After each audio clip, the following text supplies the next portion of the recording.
What's going on, guys? Alex Eubank here, coming at you with another YouTube video. I'm wearing a mask in the car because I have COVID and I just went through a drive-thru to get a coffee, so still have it on. So I had COVID. I'm on day 9, I'm pretty sure. So the first 2 days sucked. I thought I was gonna die.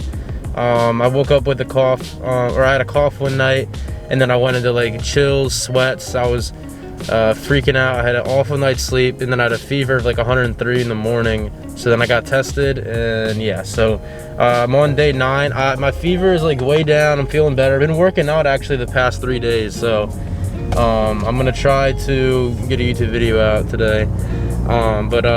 Also, I'm pretty sure I have a wisdom tooth infection, which has been like, I can't even like chew and eat on this side, so that's been bothering me like crazy.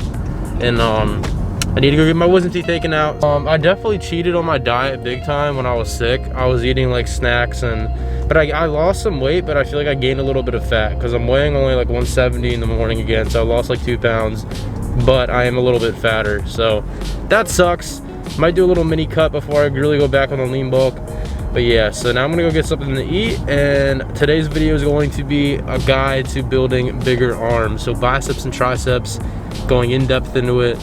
Let's go. All right, so we're gonna get into how to train arms, kind of the whole science behind the biceps and triceps, and some tips that I have for you guys when it comes to building them.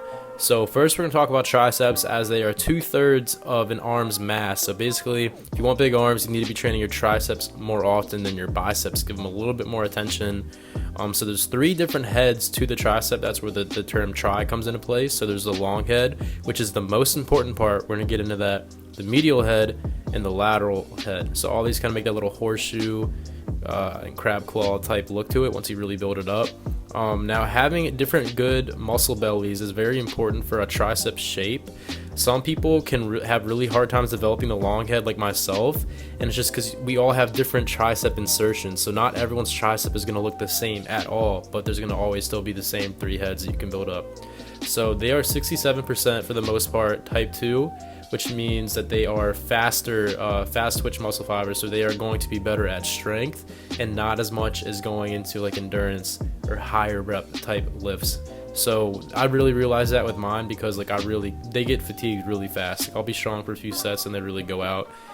So for me, I'll always start off with the heavier movements. I really highly recommend getting into the mass builders, which would be a close grip bench and a barbell or a dumbbell skull crusher. Always include one of those exercises in every single tricep workout or arm day, because you need to have a mass movement for the triceps, because of that they're predominantly type 2 muscle fibers. And then once they start to kind of fatigue, then you could start going in and hitting it with volume and going for pump sets. So the most important head of the tricep to train is the long head. That part is what's going to give it more of the overall look of mass. The lateral head is going to come with shape as you develop your triceps, but the long head is what's going to give you mass. That's what you're going to see when you do a front double bicep pose, when you can see when you do like the side chest, all that stuff.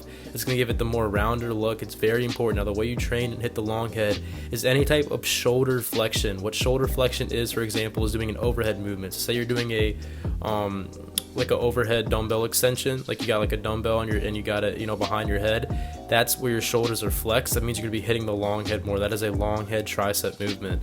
Another one would be skull crushers. Your shoulders flex behind your head. They're going to be hitting the long head more. So there's like a way when I do my cable extensions, I like to kind of like bend over a lot more so that my shoulders are kind of flexing throughout the movement, because it's going to hit the long head more. So basically, I probably do 80% of my tricep movements focusing on hitting the long head, or trying to isolate it as best as I can, as it happens to be a weak point for a lot of people. If you don't have the best tricep genetics, usually it's because your long head isn't that full of mass. So it's really important to really focus on that. Now we're going to get into FST7 training, fascia stretch training. So basically what that is we have this layer of collagen that surrounds our muscle fibers called fascia. It's a dense fibrous connective tissue, and it surrounds the muscles and around your body. So what it is you can learn to, the more you stretch it, basically what fascia does is kind of restricts your muscles to growing. People who have very thin fascia are more keen to grow really big muscle bellies, like Ronnie Coleman and Phil Heath, for example. So we can stretch this by doing volumization training. This is really good for lagging body parts. This is what I personally do on my arms. So basically what it is either at the beginning or at the end of a lift, you're going to want to hit 7 sets with 30 to 35 seconds rest in between the sets. And in between the sets, you should be trying to stretch out the muscle or pump it up. Basically what you're trying to do is you're trying to get the craziest pump that you can. And what that's supposed to do from the inside out is to help stretch the fascia by hitting it with all this volume. Cell volumization, cell swelling, the metabolic stress. I know it's a lot of like complicated stuff, but it's a type of hypertrophy. So I found that to be very helpful when it comes to growing your arms, especially your triceps. So now we're going to get into biceps. So basically biceps, there's two different heads of the bicep, the long head and the short head. The long head is going to be on the outside of your arm, and then the short head is going to be on the inner part. So when it comes to building a peak on the bicep, you're going to want to be hitting the long head, which is the outer part of the tricep. Now ways to do this is going to be close grip. Anything close grip, curls, preacher curls and stuff like that is going to be very good at hitting the peak.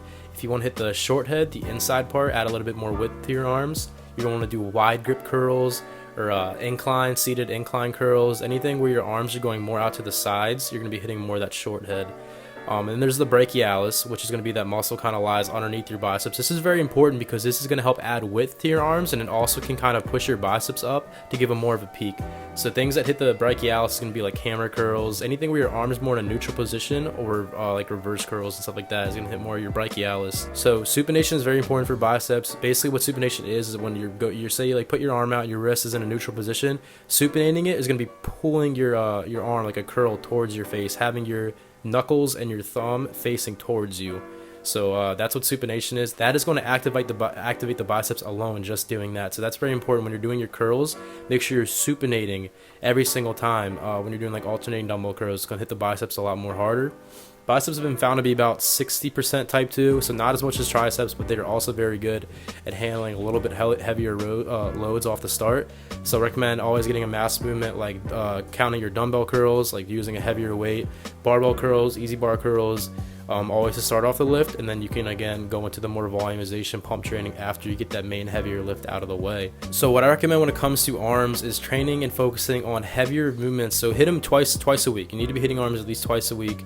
Whether that's in a push-pull leg split or some type of split where you're hitting them at least twice a week. In the first day of the week, I'd recommend hitting them more on the heavier movements. So for triceps, skull crushers, close grip bench, biceps, heavy barbell curls, heavy hammer curls, things along that matter, because that's going to help you get more of those type 2 fibers in play. And then the second day of the week, you can focus on the fascia, stretching the fascia by doing metabolic stress, high rep sets, supersets, metabolic stress, really getting really good pumps to help stretch that fascia and help those muscles grow. So that's what I recommend when it comes to hitting arms. We'll definitely drop a few workout ideas for you guys here. You guys can try out when it comes to hitting your arms. But again, I'd say the takeaway tips from this is triceps. You need to focus on the long head of the tricep if you want to get a massive arm.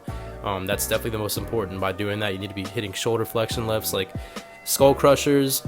You can do certain types of rope extensions. You're going to be hitting that. If you really don't have a developed lateral head, you can focus on doing like regular extensions that'll hit it. But again, just triceps, focus on that long head. It's definitely worth it in the long run. When it comes to biceps, you're going to want to help build that peak. To do that, you're going to need to be hitting the brachialis by doing those hammer curls, but also be hitting that outer head of the bicep, also known as the long head, to really get that good peak. So those are my tips when it comes to building arms. I hope you guys enjoyed that. I hope that kind of was simple for you guys to understand. But I feel like arms is very important to do fascia training on, because you really need to stretch the fascia around your arms, because they're more of a harder muscle to grow, I'd say, for the average person. So the best way to do that is to hit it with plateau breaking techniques like FST7. So definitely try it out. Hope you guys enjoyed the video. Thank you guys. Please like, comment, and subscribe. Turn the bell notification on. And let me know what other body part you guys want me to do on this. I just finished being sick with COVID, so I'm going to be getting more content out here soon. Thank you guys for all the love and support, and I'll see you guys later.